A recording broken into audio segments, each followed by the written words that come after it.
안녕하세요. 반갑습니다. 저는 고려대학교 보건과학대학 바이오시스템 의학부에서 조교수로 일을 하고 있는 안준용입니다. 오늘 이렇게 그 뇌인지 전공 디지스트 세미나에 초대해 주셔서 발표할 기회를 주셔서 감사드리고 또 그 직접 찾아뵈면서 이렇게 세미나를 전달했으면 더 좋았을 텐데 영상으로 또 음성으로 이렇게 찾아뵙게 되어서 그것으로나마 이렇게 인사의 말씀을 먼저 드립니다. 또 초대를 해주신 고재현 교수님께도 또 감사의 말씀을 드립니다.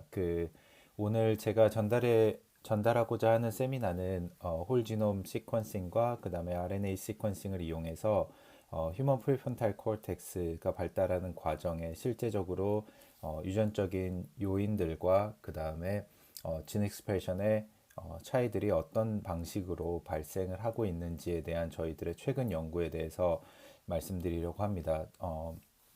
보시다시피 저는 보통 그 유전체 기술 그 다음에 생물정보학 기술을 이용을 해가지고 사람이나 혹은 동물 실험 동물에서 나오는 유전체 데이터를 가지고 발달 장애 혹은 그 뇌질환들의 영향이 어떻게 어, 바뀌는지 그리고 원인이 무엇인지를 찾는 연구들을 하고 있습니다. 여기서 아래에서 보시는 대로 그 여러 가지 컨소시엄 연구들에 참여해가지고 지금도 연구를 하고 있는데요. 그 오티즘 시퀀싱 컨소시엄이라고 하는 자폐증 유전체 연구 컨소시엄 그 전 세계적으로 참여하고 있는 그런 형태의 연구들 참여하고 있고 그다음에 오늘 발표 드릴 내용은 사이크 엔코드라고 하는 그 사이키아트릭 디소더에 대한 폭넓은 이해를 위해서 시작된 엔코드 프로젝트 산하의 그 사이코 엔코드 프로젝트에서 이루어진 연구를 말씀을 드리려고 합니다. 그래서 그 보통 보시면 오늘 제가 발표드릴 내용들은 그 유전체 분석이나 아니면 그런 대규모 시퀀싱 데이터를 가지고 어떤 식으로 최근에 연구들이 진행이 되고 있고 어떻게 그 뇌발달이라고 하는 현상을 이해하고 있는지에 대해서 전달해 드리려고 합니다. 그 오늘 말씀드릴 내용은 최근에 그 셀 레포트에 게재가 된 연구에 해당을 하고 있고요. 그 다음에 브레인바라고 하는 사이클 엔코드에서 나온 데이터베이스 이제 곧 정리가 되어서 그 퍼블릭에 릴리즈가 될 텐데 그 데이터베이스에 대한 내용을 다루려고 하고 있습니다. 그래서 크게 세 가지에 대해서 말씀을 드리려고 해요. 첫 번째는 어, 그 휴먼 프리폰탈 코르텍스를 이해하는데 트랜스크립톰 리소스를 생산한 방식에 대해서 저희가 말씀을 드리려고 하고 있고 그 다음에 가장 핵심적인 질문은 실제적으로 뇌가 발달을 할 때 어떤 유전자들이 스파시오 템포럴하게 그러니까 시공간적으로 다른 발현 양식을 갖고 있는지에 대해서 말씀을 드리려고 합니다. 두 번째는 그 이렇게 스파시오 템포럴하게 진 익스프레션이 발생을 할 때 그런 진 익스프레션들이 특징적인 네트워크를 이루고 있고 특징적인 구조를 이루고 있어서 그것들이 과연 생물학적인 의미, 그 다음에 발달 과정에서 어떤 의미를 갖고 있는지에 대한 그 네트워크 분석에 대해서 말씀을 드리려고 하고 있고요. 마지막으로는 저희가 그 지놈 시퀀싱 그 다음에 트랜스크립톰 데이터들을 이용해 가지고 분석을 했는데 이런 식으로 다양한 정보들이 레이어화 되어서 제공이 될 때 그런 여러 가지 멀티오믹스 데이터들을 어떤 방식으로 분석을 했는지에 대한 말씀을 드리려고 합니다. 이미 뭐 이 강의를 들으시는 분들은 다 아시겠지만 인간의 뇌가 발달하는 건 굉장히 복잡하고 굉장히 진화한 과정을 거치는 그런 형태의 과정이라고 얘기를 할 수가 있습니다. 그래서 보시면 우리가 그 수정란이 되었을 때부터 그 다음에 성년이 될 때까지 굉장히 오랜 기간을 거쳐서 뇌는 발달을 하고 특히 그 출산 이전의 프리네이탈 시기 때 그 엠브리오닉 스테이지부터 페탈 스테이지까지 굉장히 많은 변화를 거치면서 뇌는 어, 자라나게 되고 그 다음에 더 정교한 구조를 갖게 됩니다. 그리고 이런 집중적인 발달의 과정들이 실제적으로 그 생후 전후로 해서 굉장히 활발하게 이루어지고 있죠. 그리고 이렇게 활발하고 굉장히 복잡한 과정을 거쳐서 뇌가 발달하는 것은 결국에 굉장히 다양한 형태의 셀룰러 프로세스가 관여를 하고 있다라는 것을 의미를 하고 있습니다. 그리고 그러한 각각의 셀룰러 프로세스는 뭐 프리프론탈 코르텍스만 하더라도 실제적으로 여러 가지 복수의 그런 회로들이 각각 다른 시점에서 시작을 해서 완료가 되는, 그리고 그 시점들이 굉장히 다른 그런 시간적인 분포를 가지고 관여하고 있다라고 얘기할 수 있습니다. 그리고 많은 뇌과학자들이, 그 다음에 신경생물학자들이 결국에 이런 하나 혹은 복수의 프로세스를 연구하는 것으로 거의 평생의 업을 삼을 정도의 굉장히 중요한 역할들을 하고 있는 그런 프로세스에 해당을 합니다. 또 한 가지 흥미로운 특징은 우리가 뇌에서 발생하는 혹은 뇌가 병인이라고 알려져 있는 그런 형태의 질환들은 굉장히 분명한 형태의 발달 시점들을 갖고 있습니다. 그래서 제가 주로 연구하는 신경발달 장애 같은 경우에는 굉장히 그 온셋, 그러니까 병이 발생하는 시점들이 굉장히 이른 시기에 존재를 하게 되고, 또 일부 다른 질환들 같은 경우에는 청소년기 때 발생하는 경우들, 혹은 다른 질환들 같은 경우에 성년이 된 이후에, 그러니까 뇌가 충분히 발달한 이후에 발생하는 그런 질환들도 있습니다. 물론 뇌가 퇴행하는 과정에서 그 프로세스들이 이제 디그레데이션이 되는 과정에서 발생하는 그런 여러 가지 형태의 또 질환들이 존재를 하고 있죠. 그래서 결국에는 그 시간적인, 그러니까 어느 시점에 뇌가 어떻게 발달을 하고 있고 어떤 변화를 가지고 있는가가 결국에 이런 뇌에서 발생하는 질환들을 이해하는 어떤 핵심에 해당한다라고도 얘기를 할 수가 있을 것 같습니다.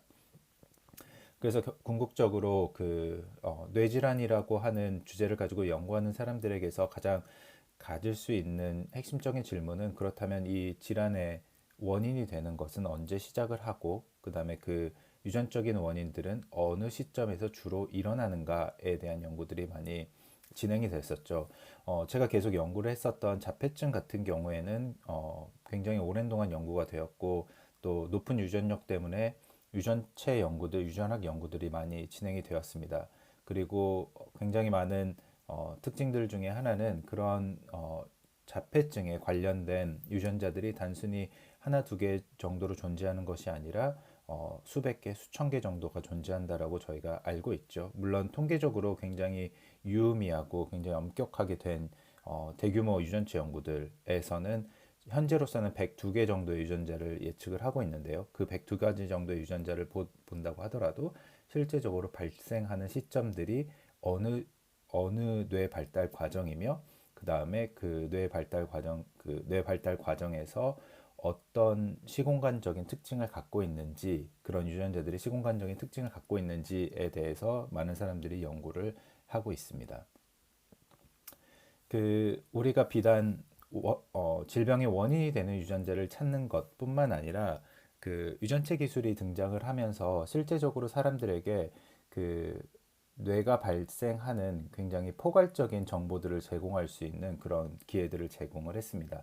반대로 얘기를 하자면 유전체 기술이 굉장히 급속도로 발달했던, 그러니까 Next Generation Sequencing이 나오면서 실제적으로 많은 환자들을 대량으로 스크리닝을 할 수 있었던 시기를 우리가 2010년 전후로 보고 있는데요. 물론 뭐 코호트의 사이즈가 2010년에는 굉장히 작았지만 어쨌든 그 기술이 적용되는 시점을 2010년 전으로 보고, 자폐증 같은 경우에는 2012년도에 네이처의 4월 4일에 3편의 논문이 나오면서 실제적으로 자폐증 유전자에 대한 연구들이 많이 이루어졌었죠.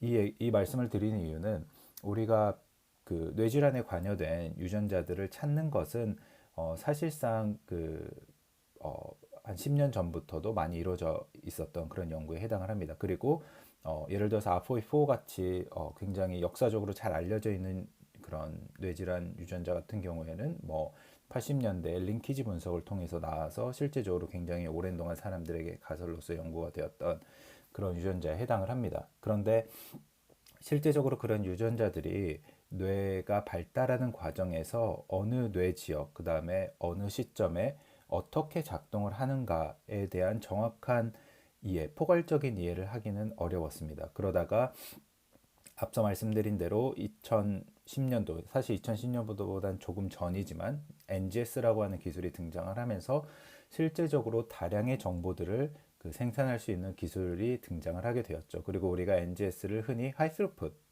시퀀싱 테크놀로지 혹은 하이 스루풋 테크놀로지라고 부르게 됩니다.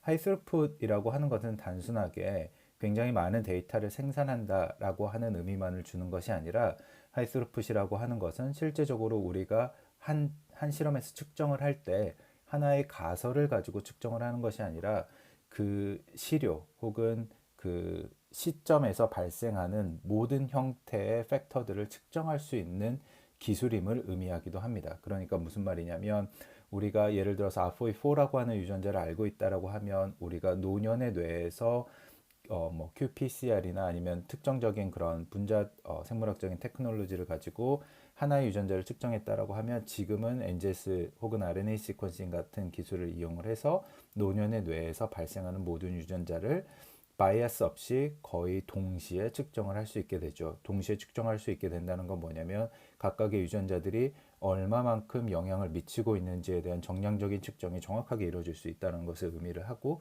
그리고 그 정량적인 측정을 바탕으로 실제적으로 그 시스템 안에서 이루어지고 있는 다량의 변화들을 효율적으로 측정할 수 있는 그런 기회에 해당을 합니다.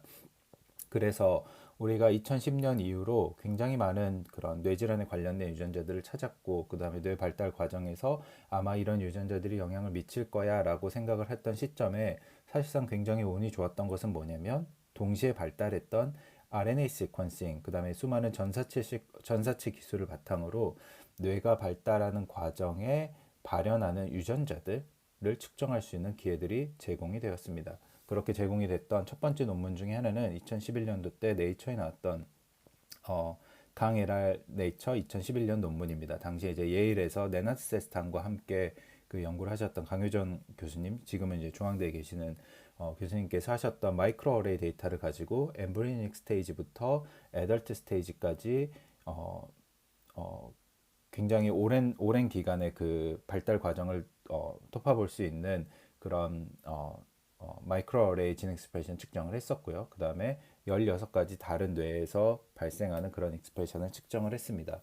그리고 2011년도 때 이 네나세스탄 그룹에서의 성공을 바탕으로 2014년도 때 이제 우리가 흔히 아는 브레인스팬이라고 하는 데이터가 네이처에 게재가 되죠. 브레인스팬은 알렌 브레인 인스티튜트 시애틀에 있는 비영리 뇌 연구 기관에서 생산한 데이터입니다. 그러니까 네나세스탄에서 사용했었던 포스트모텀 데이터의 성공을 바탕으로 그 SOP를 가지고 그 다음에 브레인스팬에서 확장된 버전의 데이터를 생산을 하게 됩니다. 그리고 실제적으로 이 데이터에서는 이제 RNA 시퀀싱 데이터를 생산을 하게 되죠. 알렌 브레인 연구소는 브레인스팬 데이터뿐만 아니라 다른 여러 가지 형태의 그런 전사체 데이터들을 생성을 하게 되죠. 그래서 최근에는 싱글셀 RNA 시퀀싱도 생산을 하고 있고 휴먼뿐만 아니라 마우스에서도 데이터를 생산하게 됩니다. 그리고 우리가 이 강일할 페이퍼와 그 다음에 밀러 에달 페이퍼를 통해서 실제적으로 그 뇌 발달 과정에서의 유전자 발현량의 큰 변화들을 측정하면서 우리가 뇌 발달 과정에 영향을 미치는 이 유전자들에 대한 그 차이들을 그 NGS 기술을 가지고 효율적으로 측정할 수 있구나. 그 다음에 뇌 발달 과정에서 발생하는 여러 가지 형태의 컴파트먼트들을 실제적으로 오믹스 데이터 안에서 구현할 수 있구나라고 하는 그 성공을 보고 나서 엔코드 프로젝트 산하의 사이코 엔코드 프로젝트가 시작이 되면서 실제적으로 사이코 엔코드 프로젝트에서 여러 가지 형태의 다양한, 그러니까 여러 가지 데이터 모듈러리티를 만들어내면서 실제적으로 뭐 티슈 RNA 시퀀싱, 싱글셀 RNA 시퀀싱, 싱글 뉴클레어 RNA 시퀀싱, 그다음에 히스톤 모디피케이션이나 아니면 DNA 메틸레이션과 같은 다양한 형태의 그런 그 유전체 데이터들을 생산을 하게 됩니다. 그리고 실제적으로 그것들이 각각의 뇌 발달 과정과 뇌 지역에서 어떻게 변화되고 있는지들을 측정할 수 있는 그런 기회들을 제공을 하게 됩니다. 그래서 당연하게도 어떤 유전자들이 프리네이탈 혹은 포스네이탈 발달 과정 시점에 영향을 미치는지에 대한 그런 정보들을 모듈러리티로 제공을 하고 있고, 그 다음에 그 모듈러리티에 매칭이 되는 실제적인 레귤러토리 팩터들이 무엇인지들을 찾는 연구들이 시작이 됐고, 당연하게도 이 각각의 발달 과정에서 각 유전자들이 설명하고 있는 그런 셀룰라 heterogeneity 같은 그러니까 셀 타입 정보들을 또 제공을 하게 됐죠. 그리고 당연하게도 뉴로사이키아트릭 디소더에 관련된 유전자들이 과연 어떤 시점에서 주로 나타나고 있는지에 대한 연구들을 또한 진행을 하게 되었습니다. 그리고 이제 최근에 저희는 이러한 데이터들의 연속성에서 조금 더 프리프론탈 코텍스에 대한 샘플들을 늘리고 그 다음에 거기에 대해서 지노믹 데이터와 그 다음에 트랜스크립톰 데이터를 합치하는 그런 형태의 연구를 진행을 하게 되었습니다. 그리고 이게 오늘 제가 말씀드릴 내용의 주제에 해당을 합니다. 먼저 그 브레인바에 대한 설명을 들어가기 전에 가장 간단한 얘기부터 시작을 해보도록 할게요. 그러면 과연 RNA 시퀀싱이란 무엇인가? RNA 시퀀싱은 아마도 많은 연구자분들께서 쓰셔서 아시겠지만 가장 간단한 대답은 진 익스프레션을 퀀티파이 할 수 있는 기술에 해당을 합니다. 그래서 우리가 흔히 트랜스크립토믹스 혹은 RNA 시퀀싱이라고 부르는 그런 형태의 기술에 해당을 하죠. 그래서 실제적으로 여러분들이 티슈나 세포를 이용했을 때 거기서 진 익스프레션이 얼마만큼 나오는지를 측정하는 그런 기술에 해당을 합니다. 그리고 최근에는 조금 더 스페시픽하게 두 가지 형태로 부르기 시작했습니다. 첫 번째는 벌크 RNA-seq이라고 부르기도 했고 또 한 가지는 그 셀 타입 스페시픽하게 그러니까 셀 안에서 발생하는 진 익스프레션이라고 하면 싱글 셀 RNA 시퀀싱이라고 이렇게 나누어서 부르게 되었죠. 그리고 앞서 말씀드린 대로 RNA 시퀀싱 역시도 하이 스루풋 테크놀로지에 해당을 합니다. 왜냐하면 그 시료 안에서 혹은 그 세포 안에서 발생하는 모든 유전자들에 대한 정보들을 취합할 수 있는 그런 형태의 기술에 해당을 하고 그 다음에 여러분들이 그 실험, 그 시행을 할 때는 어떠한 프라이어리, 사전 정보도 필요하지 않다라고 하는 것이죠.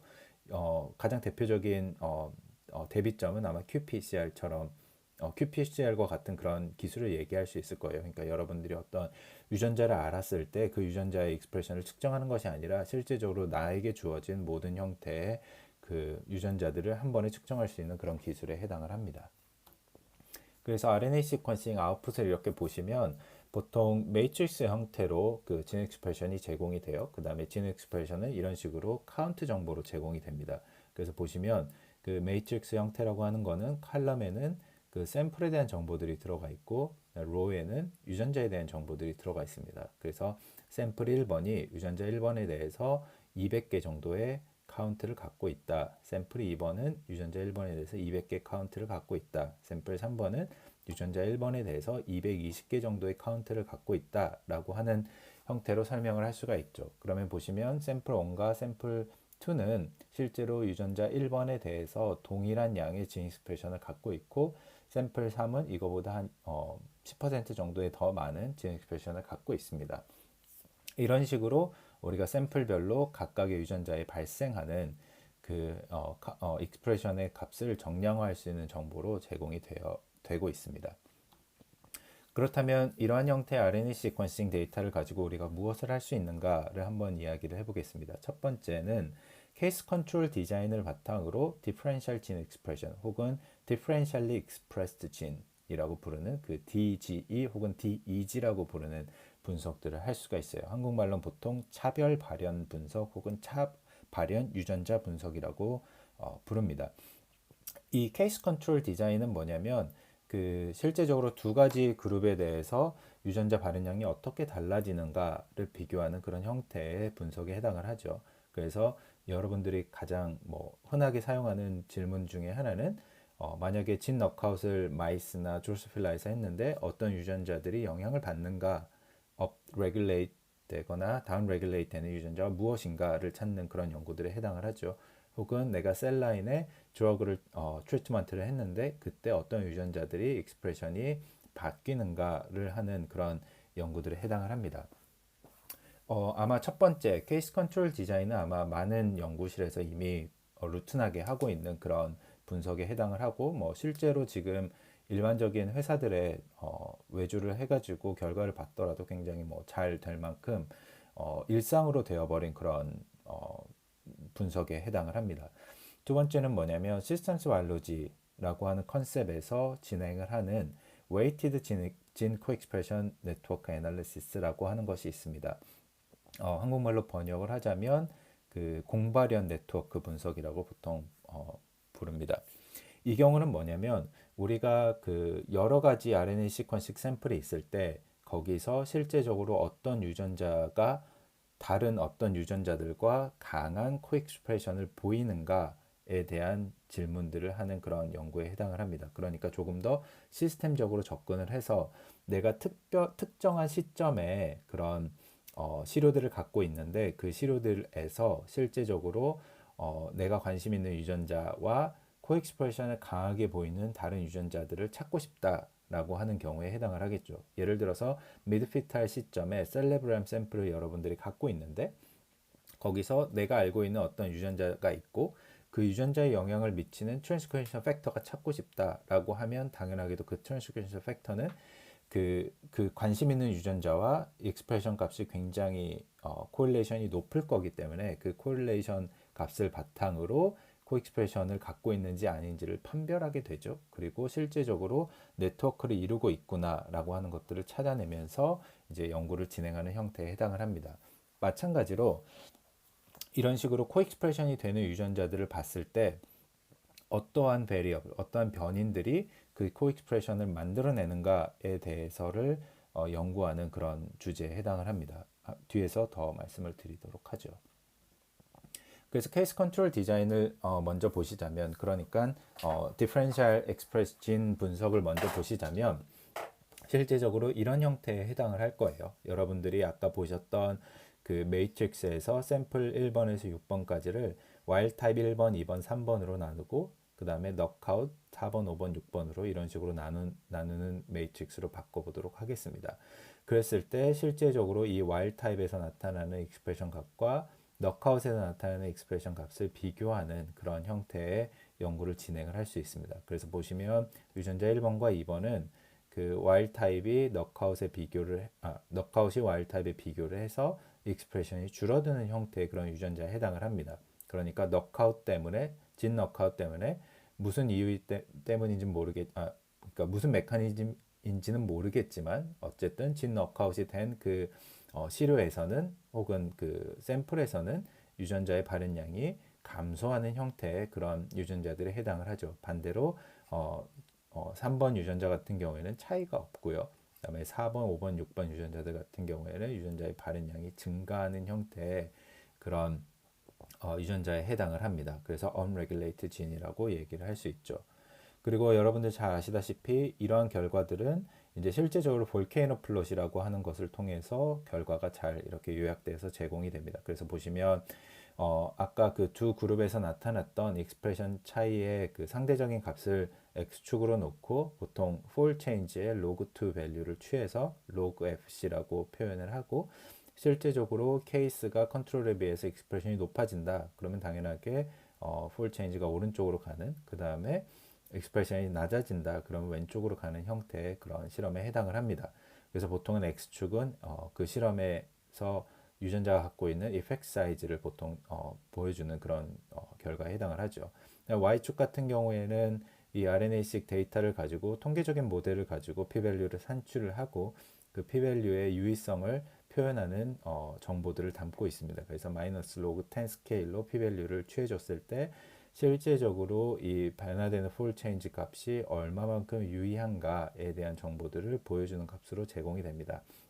그래서 마치 화산 폭발과 같다라고 해서 볼케이노 플롯이라고 하는 그 형태를 바탕으로 이렇게 데이터들을 서머라이즈를 합니다. 아마 많은 분들이 논문을 통해서 보셨던 굉장히 흔한 그런 방법 중에 하나라고 해당을 하죠. 그래서 여러분들이 여기서 p-value가 유의하게 변화되는 유전자들을 선택을 하고 각각의 점들이 유전자에 해당을 하죠. 그 다음에 fall change가 급격하게 변화되는 유전자들을 찾아서 이제 기능적인 기능 실험을 위한 타겟을 선정을 한다든지 아니면 진 온톨로지를 이용을 해서 내가 실험을 했었던 진 넉아웃에서는 주로 어떤 유전자들이 변화된다더라라고 하는 결론을 내린다든지 하는 형태로 진행을 하게 됩니다.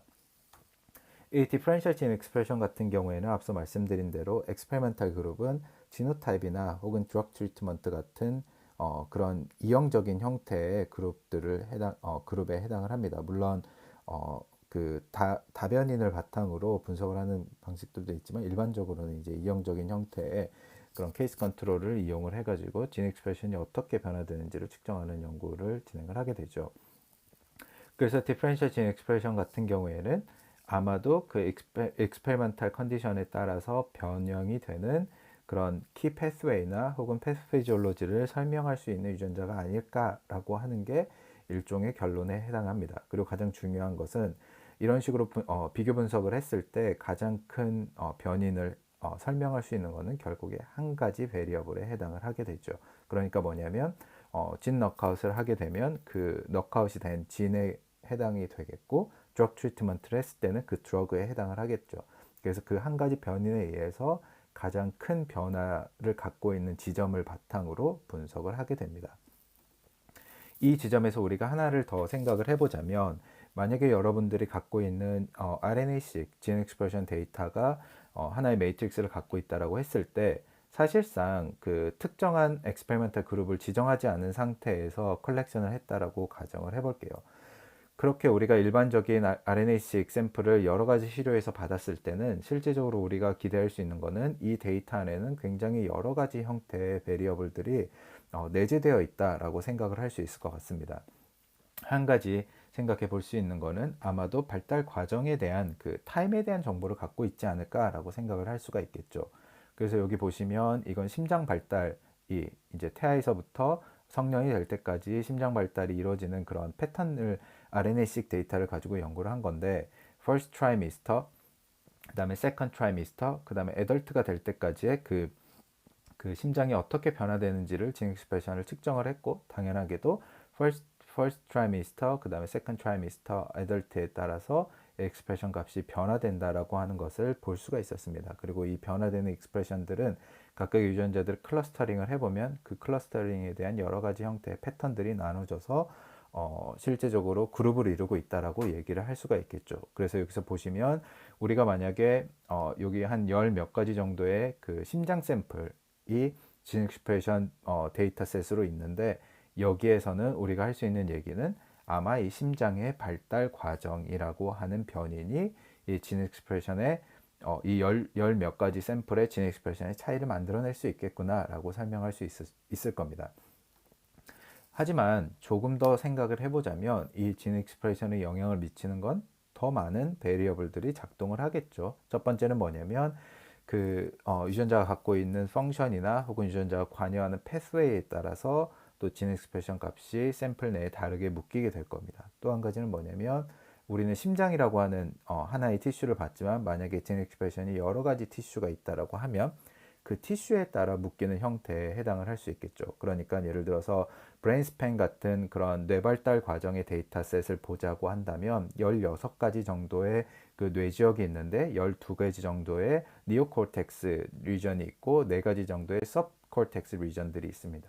그 리전들에 따라서도 당연하게도 진 익스프레션 값이 어떤 특정한 형태의 패턴을 가질 수 있다라고 얘기를 할 수 있겠죠. 그다음에 또 한 가지는 셀 타입에 따라서도 다르게 나타날 수 있습니다. 셀 타입에 따라서 만약에 특정 샘플들은 뉴로널 셀 타입을 더 많이 갖고 있고 혹은 어떤 특정 샘플들은 논 뉴로널 셀들, 글리아 셀 같은 것들을 더 많이 갖고 있어서 그러한 셀 타입의 유전자들이 더 많이 관여를 해서 패턴을 이룰 수 있는 그런 형태를 만들 수도 있겠죠. 또 한 가지는 뭐냐면 그 각각의 샘플들이 관여하는 타임이나 혹은 셀 타입 혹은 그 티슈에 대해서를 설명할 수 있는 regulatory element가 각각 다르게 작동될 수도 있습니다. 가령 transcription factor들이 몇 가지 샘플에만 더 크게 작동할 수 있다라고도 얘기를 할 수 있겠죠. 그래서 보시면 우리가 experimental 그룹을 나누지 않고 실제적으로 굉장히 여러 가지 샘플을 혼재해서 모은 경우 같은 경우에는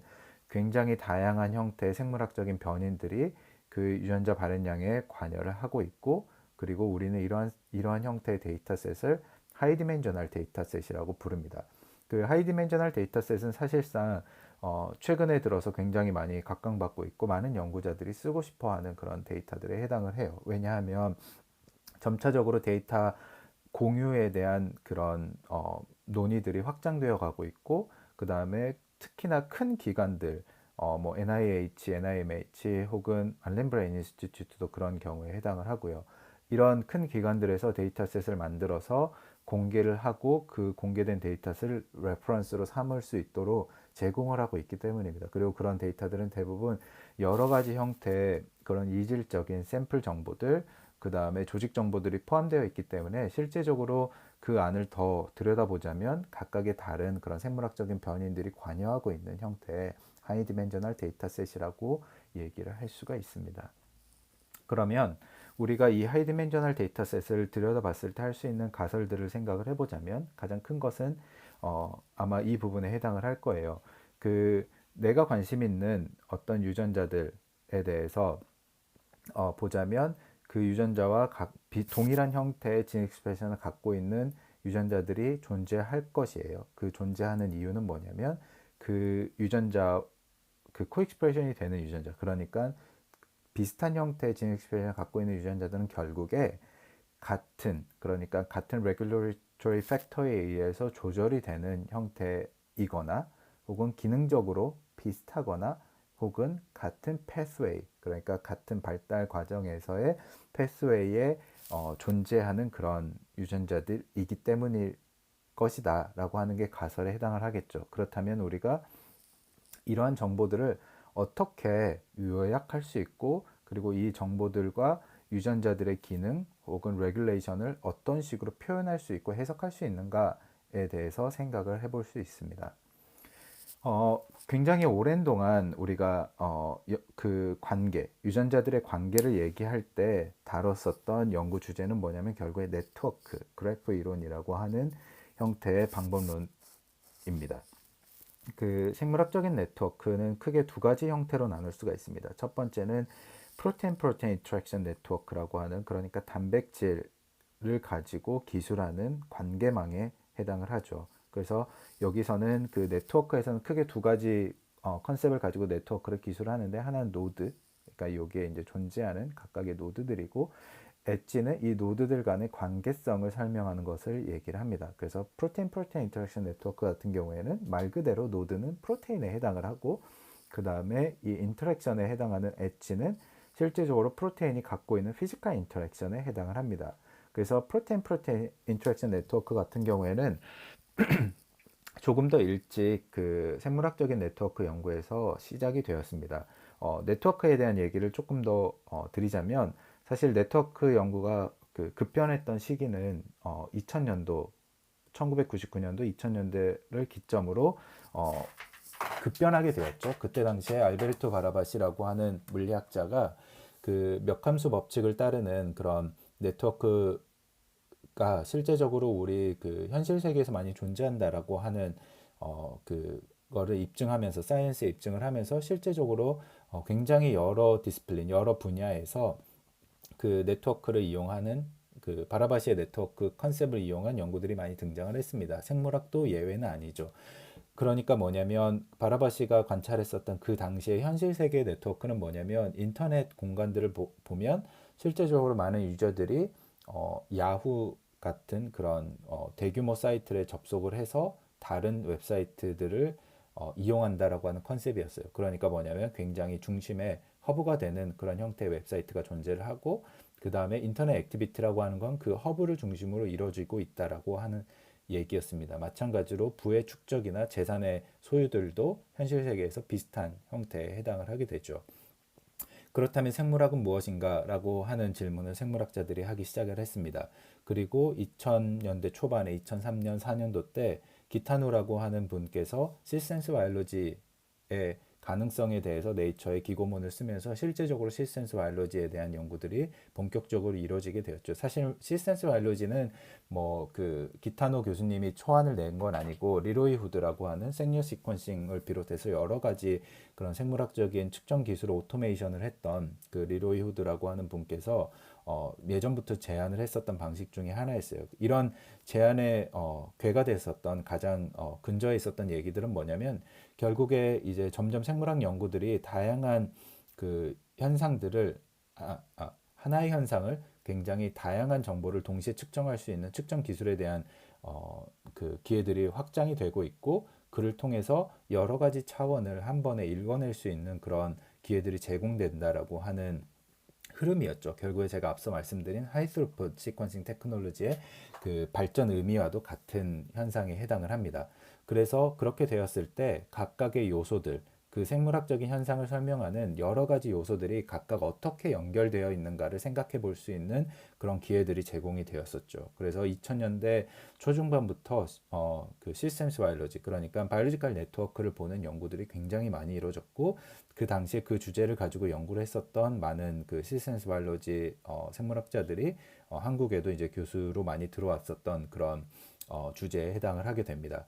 그러면 결국에 그 질문에서 첫 번째 의미는 뭐냐면, 내가 관심 있는 몇 가지 정도의 그런 유전자와 단백질들이 서로 연결망을 갖고 있는가가 첫 번째 질문이고, 그리고 그렇게 연결망을 가졌을 때 그 연결망에서 핵심이 되는 유전자 혹은 단백질은 무엇인가에 대한 정보들을 찾고 싶었던 거죠.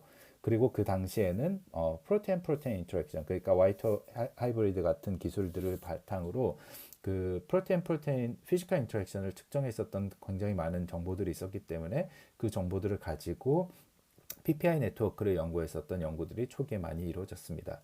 그러다가 이제 2000년대 중후반부터 그 NGS 데이터 혹은 마이크로 어레이 데이터가 조금 더 그 보급화되면서 실제적으로 대규모로 진 익스프레션을 측정할 수 있는 그런 연구들이 많이 진행이 되었습니다. 그리고 당연하게도 그런 다량의 진 익스프레션 데이터를 바탕으로 어떤 유전자가 코익스프레션을 갖고 있는가를 바탕으로 네트워크를 그리는 진 코익스프레션 네트워크 기법이 이제 개발이 되게 되었죠. 그래서 거기서 보시면 여기서는 노드가 유전자에 해당을 하고 있고, 그 다음에 엣지는 이 유전자들 간의 코익스프레션 정도를 얘기를 합니다. 그러니까 이 유전자들이 그 시료 안에서 코릴레이션을 얼마만큼 갖고 있는가에 대한 상관계수를 측정을 했을 때 그 상관계수가 예를 들어서 뭐 0.9 이상이다. 그러면 이 두 유전자는 코익스프레션이 굉장히 많이 일어나구나 라고 생각을 하면서 이제 그 엣지를 디파인하는 그런 형태로 이 네트워크를 그리게 됩니다. 그래서 두 가지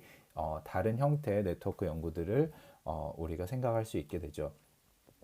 저는 여기서 이제 두 번째 말씀드린 진 코엑스프레션 네트워크에 대한 얘기를 중점적으로 드릴 텐데요. 앞서 말씀드린 대로 우리가 하나의 그 데이터셋에서 봤을 때 그 진 익스프레션이 샘플들별로 굉장히 유사하게 나타나는 유전자들이 있습니다. 그래서 여기서 세 가지 유전자를 보시면 이 샘플 1번부터 n번까지를 보실 때 굉장히 비슷한 형태의 그 진 익스프레션을 갖고 있게 되죠.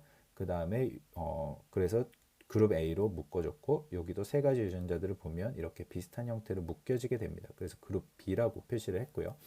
그 다음에 여기 세 가지 그룹 C라고 묶인 유전자들 역시도 샘플들별로 비슷한 형태의 업앤다운 진 익스프레션 패턴을 갖고 있습니다.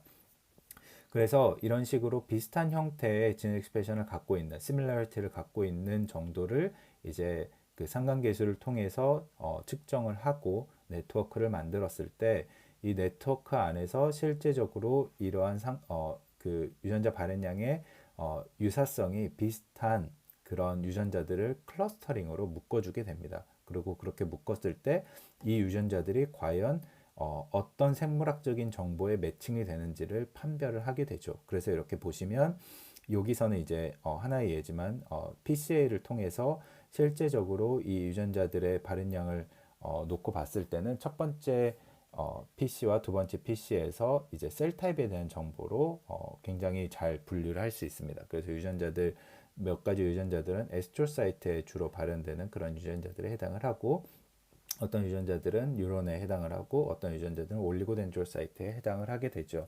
그래서 사실상 우리가 지금 이렇게 보는 코엑스프레션 네트워크에 대한 분석들은 이제 최근에는 조금 더 확장이 되어서 우리가 싱글셀 RNA 시퀀싱을 했을 때 진 익스프레션의 시밀러리티를 바탕으로 셀 타입에 대한 정보를 스페시픽하게 볼 수 있는 그런 정보로 제공이 되게 되었죠. 그래서 어떻게 보면 진 코엑스프레션 네트워크 분석 같은 경우에는 하이디멘셔널 스테이트에서 하이디멘셔널 성질을 갖고 있는 RNA-seq 데이터에서 실제적으로 그 코엑스프레션을 드라이빙하는 가장 강력한 변인들이 무엇인가, 혹은 반대로 각각의 변인들이 얼마만큼 영향을 미치는가를 통해 생물학적인 원인들을 생각해 볼 수 있는 그런 기법에 해당을 합니다.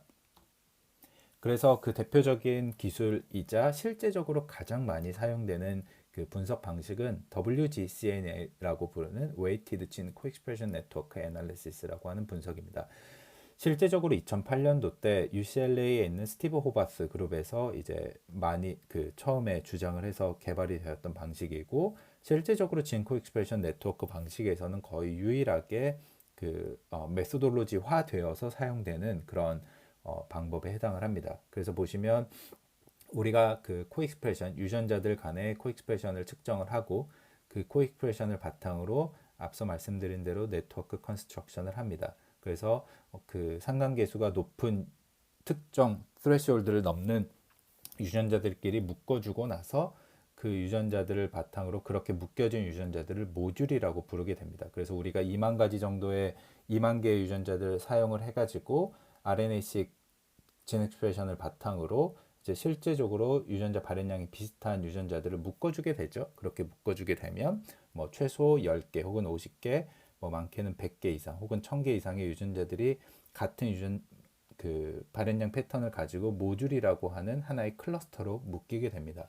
그리고 그런 모듈들이 실제적으로 어떤 기능을 갖고 있는가를 뭐 진온톨로지 분석을 한다든지 아니면 코먼 레귤러토리 팩터가 무엇이 있다라는 분석을 한다든지 아니면 그 리그레이션을 사용해서 그 샘플이 갖고 있는 특정적인 정보들, 트레이트, 그러니까 발달 시점이라든지 아니면 뭐 그 생물학적인 그 성별이라든지 아니면 뭐 암 데이터라고 하면 흡연의 여부라든지 등등에 대한 여러 가지 정보들을 이런 식으로 매칭하는 그런 분석들을 진행할 수 있게 됩니다.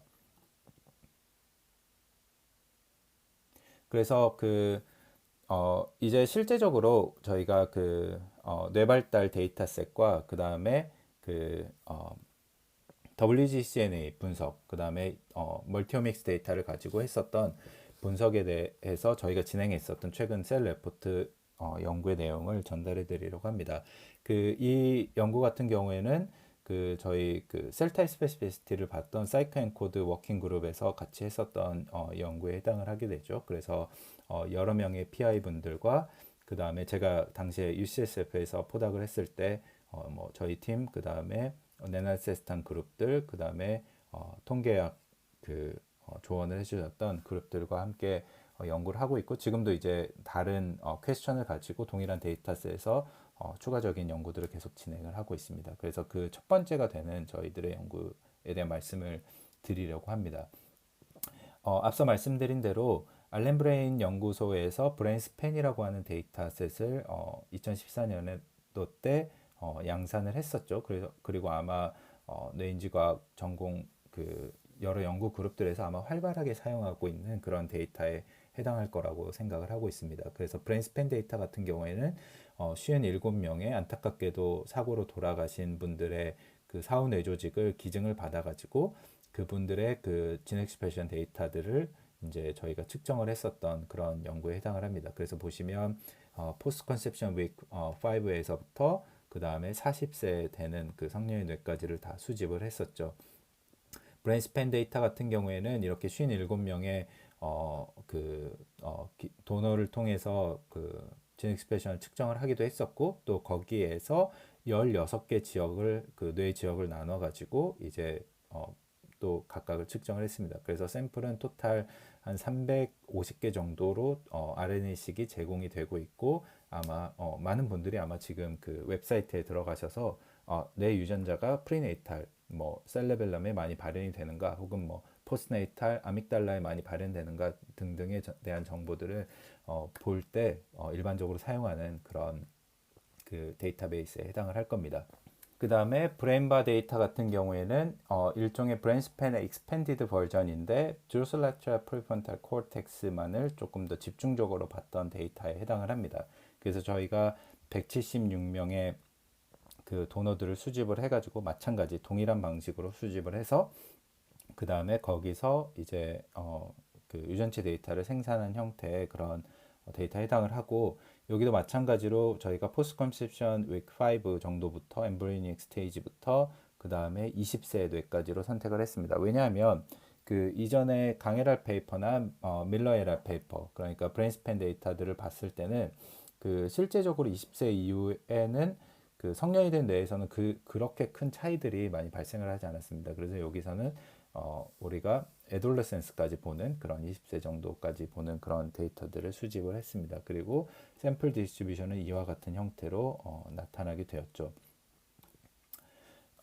이 브레인바 데이터 같은 경우는 익스프레션 데이터와 지놈 시퀀싱 데이터를 모두 생산을 했습니다. 그러니까 RNA 시퀀싱 데이터는 브레인스팬과 마찬가지로 이제 진 익스프레션을 퀀티테이션하는 정보들 해당을 하고 이제 이런 테크니컬한 정보들을 가지고 저희가 데이터를 생산을 했었고요. 또 한 가지는 홀지놈 데이터를 생산을 했습니다. 홀지놈 데이터는 왜 생산을 했냐? 그 실제적으로 지금 그 많은 분들이 관심을 갖는 데이터들은 싱글셀 데이터에 해당을 해요. 그래서 사이켄코드에서는 싱글셀 데이터도 생산을 했었는데 사실상 이렇게 말씀드리면 좀 이상할 수도 있지만 저는 그 박사과정 때부터 지금까지 그 톱다운 형태의 그런 과제들에서 계속 그 연구들을 진행을 했습니다. 그러니까 엔젤스 데이터를 가지고 그런 컨소시엄이나 혹은 대규모 국제 프로젝트 안에서 파생되었던 데이터들을 가지고 처리를 했어요. 근데 사실 테크놀로지라고 하는 거는 어느 일종의 그 초기에 굉장히 그 활발하게 그 주목을 끌면서 발전하는 시기도 있지만 성숙 단계에 들어가서 실제적으로 거기서부터 굉장히 많은 바이올로지컬 퀘스천을 할 수 있는 그런 단계에 들어가는 기술들이 있습니다. 예를 들어 RNA 시퀀싱 같은 경우에는 우리가 지금 뭐 벌크 RNA식이라고 하면 여기는 이제 벌크 RNA식이잖아요. 벌크 RNA 시퀀싱 같은 경우는 굉장히 뭐 어떻게 보면 노벨티가 많이 떨어진다라고 하는 그런 데이터에 해당할 수도 있겠죠. 근데 가장 중요한 디멘전을 볼 수 있는 건 뭐냐면 실제적으로 우리가 갖고 있는 그런 진 익스프레션에 대한 정보들이 굉장히 많이 그 유전형에 따라서 많이 변화되게 됩니다. 그래서 그 굉장히 고전적인 방식이지만 데이터가 없어서 할 수 없었던 분야 중에 하나가 퀀티테이티브 로사이 분석이라고 하는 QTL 분석입니다. 그리고 그것이 진 익스프레션 RNA 시퀀싱 데이터와 이루어지게 되면 EQTL이라고 하는 분석으로 많이 이루어지게 되죠. 그래서 현재 많은 형태 그런 대규모 RNA 시퀀싱 데이터들이 실제적으로 EQTL 데이터를 생산하는 방식으로 진행이 되고 있고 그 데이터들을 우리가 사용할 수가 있습니다.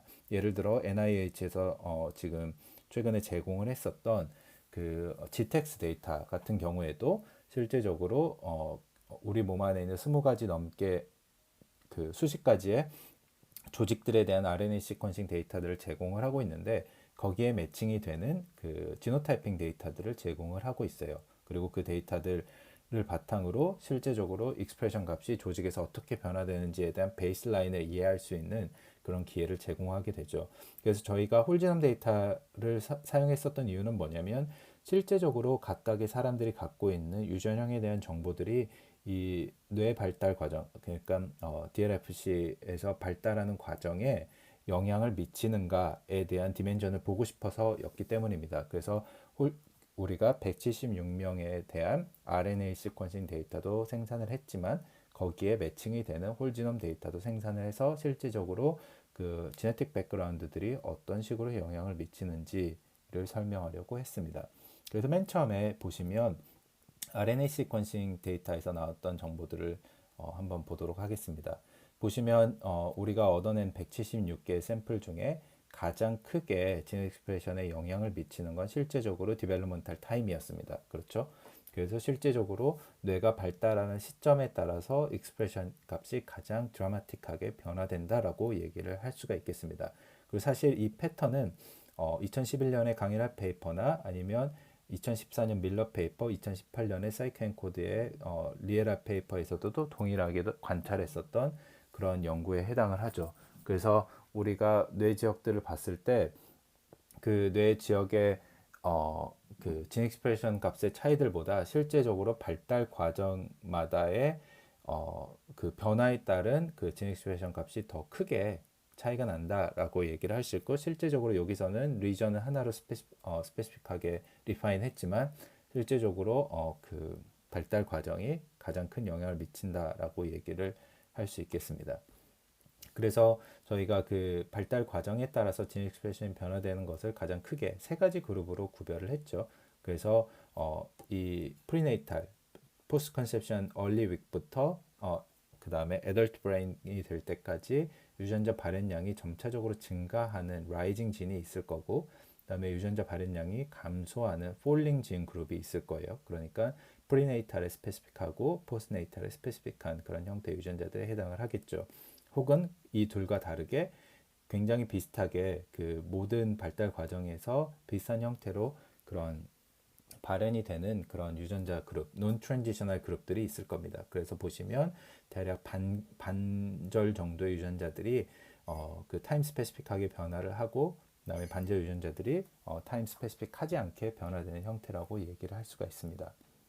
그래서 보통 프리네이탈에서부터 점점 유전자 발현량이 감소하는 형태의 유전자들은 트랜스크립션 레귤레이션에 관여된 유전자들이나 크로모좀 오거나이제이션 혹은 RNA 프로세싱에 관련된 유전자들에 해당을 합니다. 그 다음에 변화가 그렇게 큰 폭으로 없는 유전자들은 마이토콘드리아 진 엑스프레션이나 프로테인 폴딩 유전자들 혹은 인트라셀룰라 프로테인 트랜스멤브레인에 관련된 유전자들이라고 얘기를 할 수 있습니다. 그 다음에 점차적으로 유전자가 증가하는 그런 유전자 발현량이 증가하는 형태의 유전자들은 아이온 채널 유전자들이나 시냅틱 시그널링 혹은 이민 리스폰스에 관련된 유전자라고 얘기를 할 수 있을 것 같습니다. 그래서 한 가지 특징적인 것은 뭐냐면, 이런 식으로 그 발달 시점에 따라서 굉장히 다이나믹하게 변화되는 유전자들 같은 경우에는 일반적으로 프로테인 코딩 유전자들에 해당을 하게 됩니다. 그래서 저희가 그 유전자 그룹들을 프로테인 코딩하는 유전자들과 롱 논코딩 RNA, 안티센스, 그 다음에 일반적인 다른 논코딩 유전자들로 비교를 했을 때 실제적으로 폴링 진이나 라이징 진 같은 경우에는 단백질 생성을 관여하는 프로테인 코딩 유전자들이 더 많이 관여된다라고 얘기를 할 수 있을 것 같아요. 그 사실은 이제 저는 이 퀘스천이 상당히 흥미로웠는데, 제가 첫 번째로 그 연구 지도를 받았던 교수님이 존 마틱이라고 하는 논코딩 RNA, 특히 스몰 논코딩 RNA를 굉장히 집중적으로 하셨던 교수님이셨는데, 당시에 이제 그 논코딩 RNA가 굉장히 그 주목을 받았던 시점이라서 굉장히 여러 가지 현상에 대해서도 논코딩 RNA에 대해서 그 매칭을 시키려고 했었죠. 그 존 마틱 교수님 그룹에서 같은 경우에도 히포캠퍼스 롱텀 메모리에 관여하는 그 롱 논코딩 RNA가 있다라는 식의 그런 스페시피시티에 대한 얘기들을 하시곤 했었었는데요. 그래서 첫 번째로 제가 볼 수 있었던 그런 질문들은, 실제적으로 그러면 논코딩 RNA가 굉장히 그 트랜지언트하게 그 뇌발달 과정에서 변화되는가를 봤을 때는 일반적으로는 그렇지 않다라고 하는 게 그 일반적인 경향으로 제가 데이터셋에서 볼 수 있었던 결과에 해당을 합니다. 그렇다면 두 번째 질문은 과연 그런 롱 논코딩 RNA 혹은 논코딩 RNA들은 이런 그 디벨로먼탈 스페시픽한 변속성을 갖는 것이 아니라 그런 셀룰라 스페시피시티나 아니면 레이어 스페시피시티를 갖고 있는 게 아닌가라고 하는 게 이제 두 번째 질문이죠. 이제 그 데이터에 대해서는 조금 더 다른 분석을 통해서 생각을 해봐야 될 것 같습니다. 또 한 가지는 뭐냐면, 그 폴링 진, 그러니까 프리네이탈에 스페시픽한 유전자들 같은 경우에는 대부분 하플로 인서피션트 하다라고 얘기를 할 수 있습니다. 우리가 하플로 인서피션시, 그러니까 유전자의 하플로 인서피션시를 측정할 수 있는 매트릭스가 PLI 스코어라고 하는 건데요. 먼저 하플로 인서피션시에 대한 말씀을 드리자면, 우리가 유전자 기능을 할 때 두 쌍의 유전자 중에 한 쌍의 유전자를 잃어버렸을 때 유전자가 정상적으로 기능하지 못하는 그런 성질에 대한 얘기를 하플로 인서피션시라고 부르게 됩니다. 그 지금까지 굉장히 많은 NGS 연구들이 등장을 했지만, 가장 로버스트하게 매트릭스로 스코어로 제공되고 있는 정보 중에 하나가 진 하플로 인서피션시예요. 이게 뭐냐면, 그 2016년에 네이처에 나왔던 그 MIT 그룹에서 했었던 그 노마드 컨소시엄이라고 하는 에그제 컨소시엄, 당시에는 현재는 노마드 컨소시엄인데, 이 데이터에서 했었던 그 연구에 해당을 합니다. 뭐냐면, 전 세계에 있는 그런 엑솜 시퀀싱 데이터들을 다 수집을 해봤더니 2014년 정도에 수집을 해봤더니 한 6만 명 정도가 되었어요. 그리고 그 6만 명 정도를 수집을 할 때 그런 피디아트릭 컨디션이 없었던 사람들만, 중년의 사람들만 수집을 했습니다. 그 말인즉슨 뭐냐면, 그 중년의 남성 여성들을 수집을 했는데, 그 사람들은 그런 발달 과정에 문제를 겪지 않았던 사람들이에요. 반대로 말하자면 발달 과정에 문제를 겪었던 사람들이라면 그 코호트에 수집이 되지 않았겠죠. 그래서 우리가 엑솜 시퀀싱을 바탕으로 그 각각의 유전자에 나타나는 프로테인 트렁케인 뮤테이션, 그러니까 스톱 코돈을 발생시키거나 프레임 시프트를 발생시키는 뮤테이션들을 개수를 했습니다. 그렇게 개수를 했을 때 그 개수한 것이 어떤 의미가 있냐면 각각의 유전자들을 봤을 때 유전자가 뭐 예를 들어서 20 킬로베이스 정도 된다. 그러면은 뮤타빌리티랑 그다음에 랭스를 고려를 하면 아마도 프로테인 트렁케인 뮤테이션, 그런 형태의 뮤테이션들이 10개는 일어날 텐데 10개를 기대를 했는데 한 개 정도 일어나거나 아니면 일어나지 않는 경우들이 있을 수가 있어요. 그렇게 되는 경우는 뭐냐면 실제적으로 그 유전자의 뮤테이션이 프로테인 트렁케인 뮤테이션이 일어나면 그 개체는 발달 과정에 문제를 겪거나 혹은 발달되기 전에 사망하게 됩니다.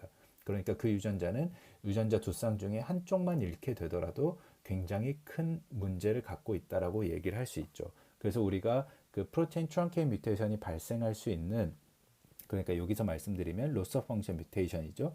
그 뮤테이션의 기대치를 바탕으로 실제적으로 통계적으로 얼마만큼 많이 나타나는가 적게 나타나는가를 가지고 진 하플로 인서피션시를 측정을 했습니다. 그래서 보시면 그 올팩토리 유전자나 테이스트 유전자들, 그러니까 콧구멍에 있는 유전자나 혀의 돌기에 있는 유전자들은 진화적으로 상당히 많은 듀플리케이션을 갖고 있어요. 왜냐하면 굉장히 다양한 센스를 가져야 되고 그렇기 때문에 굉장히 많은 듀플리케이션을 가지면서 진화가 되었습니다. 이런 유전자들은 한두 개 정도 상실을 하더라도 그렇게 생존에 문제가 없어요. 왜냐하면 그래서 실제적으로 우리가 그 프로테인 트렁케인 뮤테이션들을 이런 유전자들을 봤을 때는 기대치보다 훨씬 더 많이 이루어지게 되죠.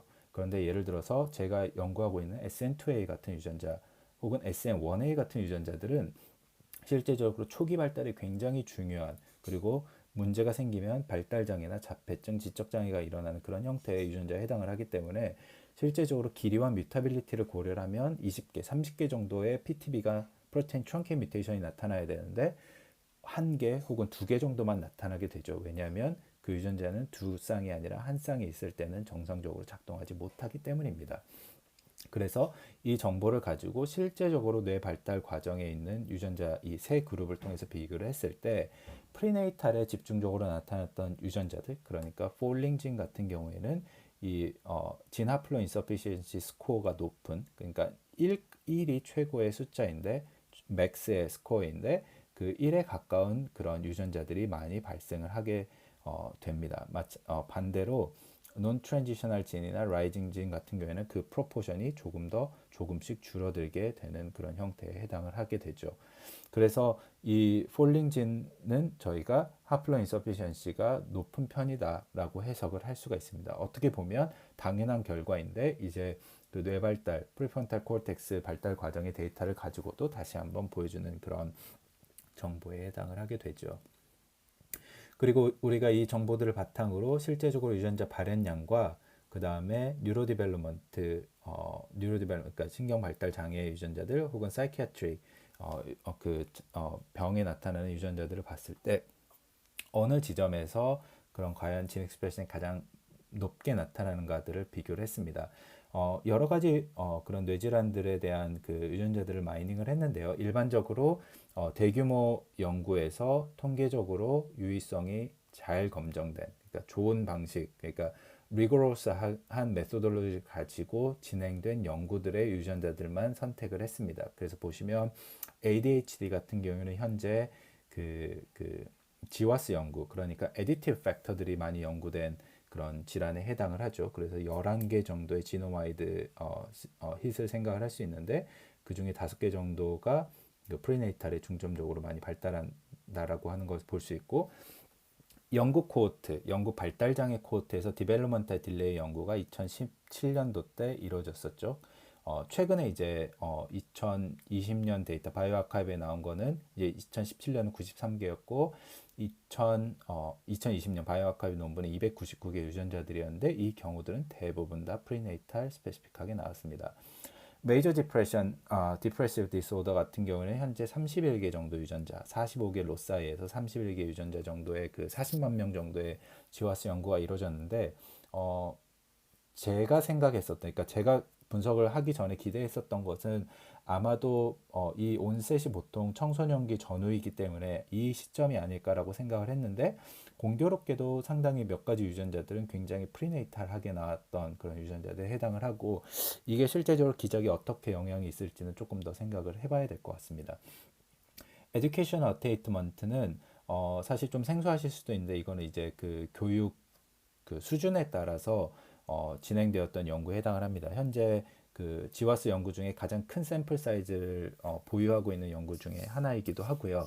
에듀케이션 어테인먼트는 왜 연구를 하냐면 사실상 우리가 IQ나 혹은 디벨롭먼트 딜레이에 근사할 수 있는 연속적인 형태 폴리제닉 트레이트에 해당을 합니다. 그리고 에듀케이션 어테인먼트에 관련된 유전자들이 실제적으로 디벨롭먼트 딜레이 유전자들과 굉장히 유사하지만 디벨롭먼트 딜레이가 되지 않은 거는 우리가 그 디지즈 라이빌리티를 생각을 해보면 그러니까 디벨롭먼트 딜레이는 조금 더 극단에 있는 형태의 형질에 해당을 하고 에듀케이션 어테인먼트는 조금 더 놈에 가까운 그런 유전자들에 해당을 하게 되겠죠. 그 다음에 또 한 가지 특징은 디벨롭먼트 딜레이 같은 경우에 드노브 뮤테이션에 도미넌스한 그런 유전자들에 해당을 하다면 에듀케이션 어테인먼트는 애디티브 팩터로 작동을 하는 그러니까 폴리제닉 아키텍처를 따르는 형태의 그런 유전자들에 해당을 하게 됩니다. 그래서 에듀케이션 어테인먼트에서 나왔던 1000가지 정도의 유전자들을 보통 놓고 보면 이 경우도 마찬가지로 프리네이탈 스페시픽한 유전자들에 해당을 합니다.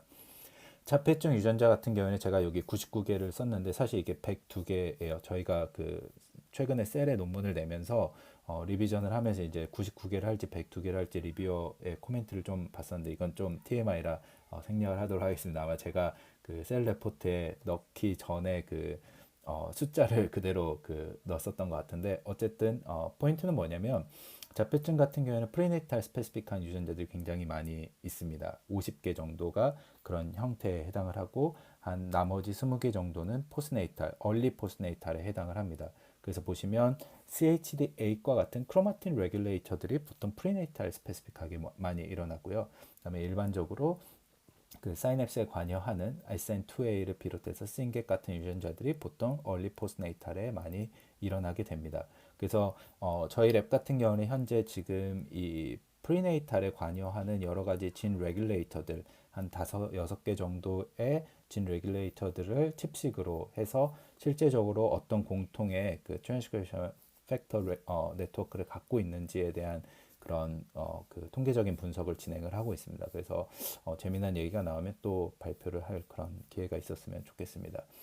스키조프레니아도 상당히 재미난 형태의 그런 유전자들에 해당을 하는데 먼저 말씀을 드리면 이 374개의 유전자들은 그 지와스 2014년도 때 나왔던 지와스 연구에서 선택했었던 폴리제닉 로사이에 해당을 합니다. 그리고 여기에는 들어가지 않았지만 스키조프레니아도 이제 최근에 엑솜 시퀀싱 연구가 이루어져서 100, 106개 숫자가 정확히 기억 안 나는 100 몇 가지 정도의 그런 유전자들이 등장을 하게 됐죠. 그래서 최근에 네이처 뉴로사이언스에 나왔던 그 두 편의 논문들이 이제 그거에 해당을 하는데 일단 여기서는 지와스 연구만 놓고 보자면 스키조프레니아도 마찬가지로 프리네이탈한 스페시픽한 유전자들이 많이 발생을 했습니다. 이거는 뭐 사실 저희 연구뿐만 아니라 이전에 뭐 앤드류 제이비나 저기 그 리버 인스티튜트에서 나왔었던 코먼 마인드 그 스키조프레니아 컨소시엄 연구에서도 이미 많이 얘기했었던 주제들 중에 하나에 해당을 합니다. 근데 이제 제가 굉장히 흥미롭게 보는 것 중에 하나는 봤었던 패턴이고 제가 스페시픽하게 연구를 하지 않고 있지만 그 스키조프레니아 같은 경우에는 그 6번 염색체에서 그 히스톤 클러스터 진들이 굉장히 많이 발견이 됩니다. 물론 6번 유전자는 LD가 굉장히 그러니까 링키지 디스이퀴블리즘이 굉장히 강한 그런 염색체에 해당을 하기 때문에 굉장히 많은 그 지와스 hit이 나왔긴 했지만 그것과 별개로 히스톤 클러스터 진들이 굉장히 많이 나타나고 이 히스톤 클러스터 진들이 실제적으로 프리네이탈 스페시픽하게 굉장히 집중적으로 많이 나타난다라고 하는 것을 관찰을 했어요. 그래서 아마 이 유전자군에 대해서 그 얼리 프리네이탈 뭐 라디오글리아나 아니면 얼리 인터미디엇 뉴런화 셀에서의 미치는 영향들을 연구하는 그런 가설로 제공되지 않을까라고 생각을 하고 있습니다. 반대로 이제 C4A 같은 그러니까 마이크로글리아나 글리아셀에 영향을 미치는 것들은 이제 포스네이탈하게 많이 나왔고 이 연구들은 이미 많이 또 그 MIT에서도 많이 진행이 되었었죠. 반대로 뉴로디제너러티브 디소더 같은 경우는 일반적으로 포스네이탈한 스페시픽한 그런 유전자들 당연하게도 네, 그렇게 많이 관찰이 되었고요. 또 한 가지 특징적인 것은 뭐냐면 에필lep시 같은 경우에는 실제적으로 굉장히 많은 유전자들이 그 자폐증이나 그 발달 장애와 그 캔디데이트 진을 공유를 하고 있는데, 근데 에필lep시 같은 경우에는 일반적으로 그 유전자들이 얼리 포스네이탈한 유전자들이 조금 더 많이 나타나는 현상을 관찰했습니다. 정확하게 어떤 이유에서인지는 모르겠지만 어쨌든 데이터상으로는 그런 형태로 제공이 되고 있습니다. 그리고 또 한 가지는 저희가 이 유전자들과 이 그 각각의 폴링 진, 그다음에 논 트랜지셔널 진, 그다음 라이징 진과 그다음에 셀 타입의 스페시피시티를 봤을 때 실제적으로 그 어떤 차이들을 보이는가를 봤을 때 폴링 진들 프리네이탈 스페시픽한 것들은 일반적으로 익사이토리 리니지나 이니비토리 리니지 뉴런에서 주로 많이 발생을 하고 있다라고 하는 것을 이제 싱글셀 데이터 2017년에 노아코스키 사이언스 페이퍼를 가지고 분석을 했을 때 확인을 할 수 있었고요. 라이징 진 같은 경우에는 일반적으로 이제 논 뉴로날 진들, 그러니까 글리아 진에서 많이 발생하는 것을 관찰했습니다. 당연하게도 이제 글리아 뉴런 프로포션 때문에 그런 부분들에 대한 설명을 할 수 있지 않을까라고 생각을 하고 있고요. 애덜트 진을 가지고 분석을 했을 때는 이제 실제적으로 라이징 진에서 그 애덜트 브레인 싱글셀을 가지고 분석을 했을 때는 이제 라이징 진, 포스네이탈 스페시픽한 거에서 거의 대부분의 유전자들을 찾을 수가 있었습니다. 이 노아코스키 데이터 같은 경우에는 이제 포스트 컨셉션 윅 20주에서 25주 사이에 그 프리네이탈 싱글셀을 진행을 했었고, 리에탈 같은 경우는 이제 실제적으로 그 포스네이탈 그 애덜레센스까지 커버하는 그런 싱글셀 데이터에 해당을 합니다. 그래서 당연하게도 이 템포럴 디멘전을 설명할 수 있는 그 데이터셋으로 저희가 셀룰라 스페시피시티를 확인할 수가 있었습니다. 그렇다면 여기에서 우리가 봤었던 템포럴 트래젝토리보다 조금 더 분화되어서 바이올로지컬 베리어블을 볼 수 있는가에 대한 질문들이 있었어요. 그리고 이제 실제적으로 앞서 말씀드린 그 코익스프레션 네트워크 분석을 바탕으로 WGCNA 분석을 바탕으로 저희가 모듈 분석을 했습니다. 그래서 23,000개 정도의 유전자, 저희가 RNA-seq에서 확인할 수 있었던 유전자들을 가지고 이제 네트워크 분석을 했을 때 이런 식으로 저희가 한 19개 정도의 그 유전자 그룹들을 찾았습니다. 그 모듈들을 찾았다는 말씀입니다. 그래서 보시면 각각의 모듈은 최소 뭐 50개에서부터 많게는 1000개 이상까지의 그런 모듈들을 갖고 있었죠. 그래서 보시면 모듈 1번 블랙이라고 하는 그 모듈에서는 한 500개 정도의 유전자들을 갖고 있었고, 모듈 2번은 로얄 블루, 모듈 3번은 그린 옐로우, 뭐 이런 식으로 분포를 하고 있죠. 그 다음에 모듈 19번 털코이즈 같은 경우는 이제 1000개 이상의 굉장히 많은 유전자들이 포함되어 있는 그런 그룹으로 나눠지게 되었습니다. 그리고 각각의 모듈들은 각각 다른 그런 패스웨이들을 설명을 하고 있어요. 그래서 모듈 1번 같은 경우는 이제 그 코트랜슬레이셔널 프로테인에 관련된 유전자들이 고, 모듈 2번 같은 경우에 셀 사이클에 관련된 것, 모듈 3번은 뭐 히스톤 모디피케이션 뭐 이런 식으로 해서, 모듈 4번은 뉴로 디벨롭먼트, 모듓 19번은 사이냅틱 시그널링, 이런 식으로 나눠지는 형태의 그룹에 해당을 하게 되죠. 흥미롭게도 모듈 5번, 6번, 7번은 모두 다 RNA 프로세싱에 관련된 유전자들에 해당을 합니다. 그렇다면 저희가 가진 그 다음 질문은 실제적으로 이게 지금 각각의 모듈들이 갖고 있는 그런 PCA 상에서의 분포인데, 디멘전 1번과 2번을 설명할 수 있는 그런 생물학적인 변이는 무엇일까에 대해서 조사를 했습니다. 당연하게도 저희가 앞서 봤던 대로 모든 유전자들은 그 발달 과정에 의해서 가장 큰 차이를 보이기 때문에 첫 번째 디멘전은 당연하게도 템포럴 스테이지에 따라 다르게 나타났습니다. 그래서 여기서 보시면 이렇게 첫 번째 디멘전에 있는 그 모듈의 분포는 결국에 각각의 유전자들이 발달 과정에서 어떤 형태의 그런 지능 패션을 갖고 있는가에 따라 달라지게 됩니다. 그래서 보시면 이 모듈 1번부터 4번까지 그룹 1번이라고 묶어줬던 유전자들 같은 경우에는 유전자 발현량이 점차적으로 감소하는 그런 모듈에 해당을 하고요. 그 다음에 모듈 그룹 5번이라고 묶어졌던 16, 17, 18, 19번의 모듈들은 지능 익스프레션이 점차 증가하는 형태의 모듈에 해당을 하게 됩니다. 그리고 그룹 2번, 3번, 4번 같은 경우에는 이제 지능 익스프레션이 크게 변화되지 않거나 모듈 8번처럼 초기에 많이 발현했다가 그 이후에 거의 비슷하게 나타나는 형태의 그 모듈에 해당을 하게 됩니다. 그런데 두 번째 디멘전은 상당히 이제 흥미로운 지점들이 있었어요. 뭐냐면 두 번째 지점은 레귤러토리 팩터에 따라서 변화되는 그런 그 디멘전에 해당을 합니다. 그래서 보시면 저희가 칩식 데이터를 바탕으로 어떤 트랜스크리션 팩터들이 영향을 미치는가, 그 유전자들이 어떤 트랜스크리션 팩터에 따라서 조절이 되는가에 대한 분석들을 했고요. 또 한 가지는 마이크로 RNA가 거기에 관여를 하는가 등등에 대한 분석을 했을 때 일반적으로 그룹 1번과 그룹 2번처럼 이 디멘전 2번 상에서 상위에 존재하는 그런 유전자들은 실제적으로 그 레귤러토리 피처에 의해서 많이 영향을 받는 그런 유전자 모듈에 해당을 합니다. 그래서 모듈 2번이랑 모듈 4번 같은 경우는 이제 셀 사이클이나 라디아글리아 인터미디어 프로제니터 셀에 관련되는 그런 여러 가지 트랜스크리션 팩터에 의해서 영향을 받고 있고, 앞서 그 스키조프레니아에 의해서 보여드린 히스토 컴플렉스에 관련된 그런 유전자들이 실제적으로 모듈 2번에서 많이 관찰이 되었습니다. 모듈 4번 같은 경우에는 트랜스크리션 팩터 중에 excitatory 뉴런에 많이 영향을 주는 그런 형태의 트랜스크리션 팩터가 그 레귤레이션을 하는 그런 유전자에 해당을 하고 있고, 그리고 공교롭게도 모듈 4번의 유전자들은 거의 90% 이상이 TCF4라고 하는 그런 트랜스크리션 팩터에 의해서 조절이 되는 형태의 유전자들에 해당을 하고, 이 TCF4도 모듈 4번에 안에 들어있는 그런 유전자에 해당을 하게 됩니다. 뭐 TCF4는 아마 그 디벨롭먼탈 하시는 분들은 많이 아시겠지만 마스터 레귤레이터라고 부를 정도로 굉장히 프리네이탈, 페리네이탈에 굉장히 많은 영향을 미치는 그런 뉴로널 트랜스크리션 팩터에 해당을 하게 되는데요. 실제적으로 프리프론탈 코텍스 데이터에서도 TCF4가 굉장히 큰 영향을 미치면서 등장을 하는 유전자들에 해당을 합니다. 그리고 그룹 2번 같은 경우는 앞서 말씀드린 대로 RNA 프로세싱에 관련된 여러 가지 그런 유전자들이 관여하는 그런 모듈군에 해당한다고 말씀을 드릴 수 있습니다. 그리고 여기에는 적지 않았지만 모듈 15, 14, 13번 같은 경우에는 뭐 아리드 1B나 뭐 스위 컴플렉스 같은 것들이 영향을 미치는 그런 유전자들로 많이 등장을 하게 되었었죠.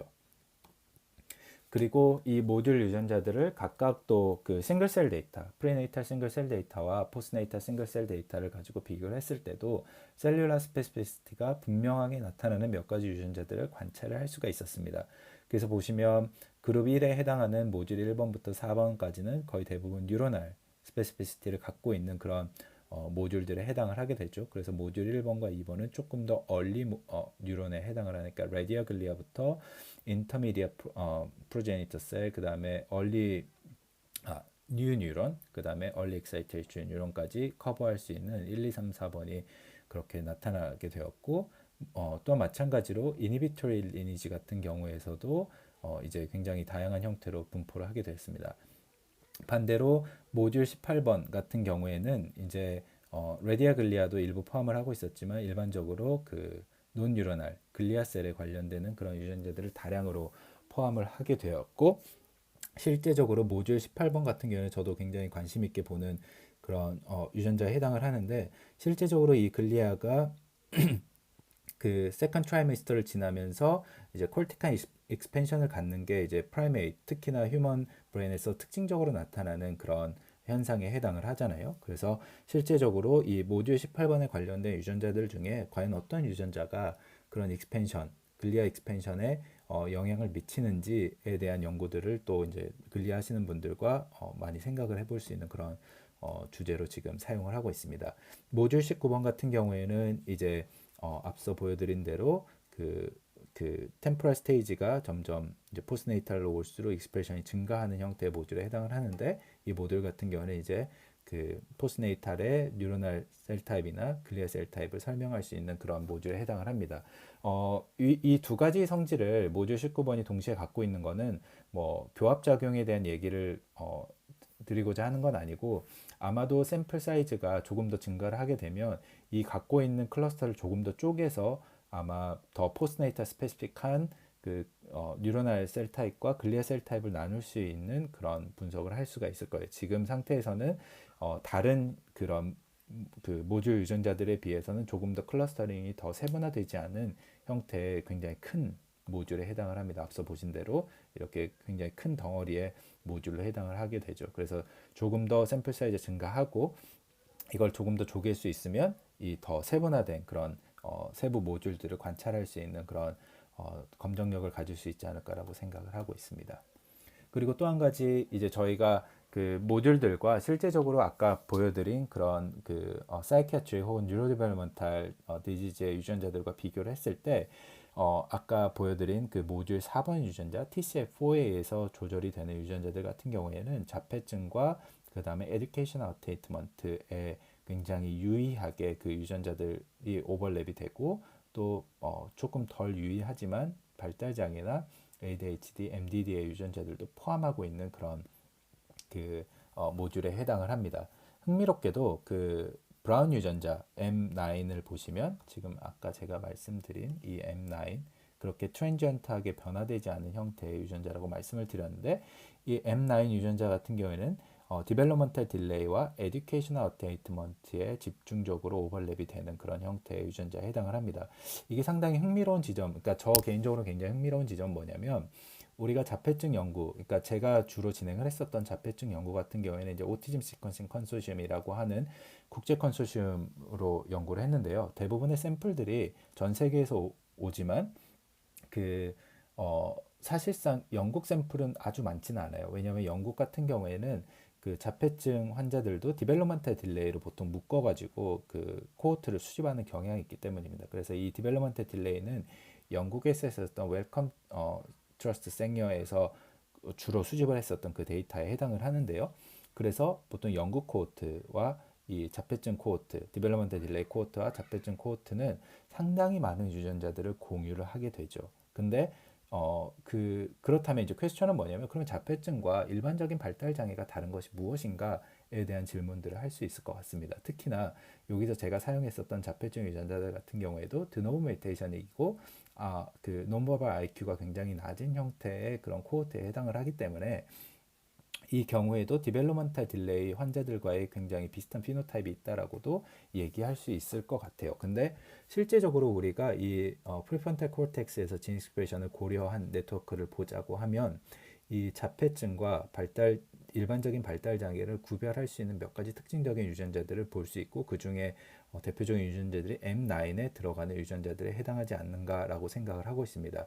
그리고 이 관점에서 이제 저희가 최근에 연구실에서 하고 있는 거는 실제적으로 자폐증에서 등장했었던 그러니까 프리네이탈 스페시픽한 진 레귤레이터, 트랜스크리션 팩터들을 바탕으로 뭐 예를 들어서 TCF4라든지 FOXP1, 2라든지 아니면 ARID1B 같은 것들에 대한 그 넉아웃을 만들었을 때 거기서 조절되는 유전자들과 실제적으로 디벨롭먼탈 딜레이에 나타나는 유전자들이 얼마만큼 오버랩이 되는가에 대해서 차이를 설명할 수 있는 기작이 무엇인지에 대한 연구들을 진행을 하고 있습니다. 그래서 이 M9과 M4의 차이에 대해서는 저희가 조금 더 연구를 하고 또 발표를 드릴 그런 기회가 있으면 좋을 것 같습니다. 그렇죠? 몇 가지 유전자들을 설명했고요. 그래서 여기까지 말씀을 드리면 일단 그 우리가 그 프리프론탈 코르텍스에서는 디벨롭먼트가 진 익스프레션의 차이를 가장 많이 설명하는 메이저 드라이버에 해당을 한다라고 말씀을 드릴 수 있습니다. 두 번째는 뭐냐면 이러한 차이들을 설명할 수 있는 가장 효과적인 그런 연구 방법 중에 하나는 코익스프레션 네트워크다라고 하는 말씀을 드릴 수 있고 이거를 바탕으로 트랜스크립셔널 모듈러리티를 분명하게 나타낼 수 있는 그런 기회로 사용할 수 있다라고 말씀을 드릴 수 있을 것 같습니다. 또 한 가지는 앞서 말씀드린 대로 그렇다면 과연 이러한 얼리 디벨롭먼트를 만들어낼 때 혹은 질병에 대한 영향을 생각해 볼 때 과연 커먼 레귤레토리 피처나 아니면 다르게 나타나는 레귤레토리 피처들이 무엇인가에 대한 연구들이 조금 더 필요하다라고 말씀을 드릴 수 있을 것 같습니다. 긴 시간 발표를 들어주셔서 감사합니다. 발표는 오늘 했었던 그 브레인바 연구, 그 다음에 저희가 처리했던 그 많은 그 유전체 분석 연구들은 결국에 그 팀 연구를 하지 않고서는 결코 이뤄낼 수 없었던 그런 결과에 해당을 합니다. 그래서 저희가 그 유전체 분석을 담당했었던 UCSF 그룹, 그 다음에 예일 네나세스탄 교수님 그룹에서 많은 또 유능한 연구자들이 같이 또 이렇게 연구를 해서 할 수 있었던 연구에 해당을 하고요. 그 다음에 대부분의 많은 그런 유전체 연구들, 특히 대규모 전사체 혹은 뭐 홀지넘 시퀀싱도 마찬가지지만 그 메소돌로지를 담당할 수 있었던 굉장히 좋은 교수님들의 그런 슈퍼비전이 있었기 때문에 가능한 연구가 아니었나 생각을 합니다. 그리고 이 연구를 서포트 해준 그 NIMH 그 다음에 사이크 앤코드 프로그램에 감사하고 그 다음에 저는 개인적으로 그 오티즘 시퀀싱 오티즘 사이언스 파운데이션을 통해서 펠로우십 지원을 받았었는데 이 재미난 연구에 참여할 수 있어서 또 개인적으로 감사한 일이었습니다. 오늘 이렇게 긴 시간 발표를 들어주신 청중분들께 감사를 드리고 다음 기회 때는 뵈면서 또 그 재미난 과학 얘기를 할 수 있는 그런 기회가 있었으면 좋겠습니다. 감사합니다.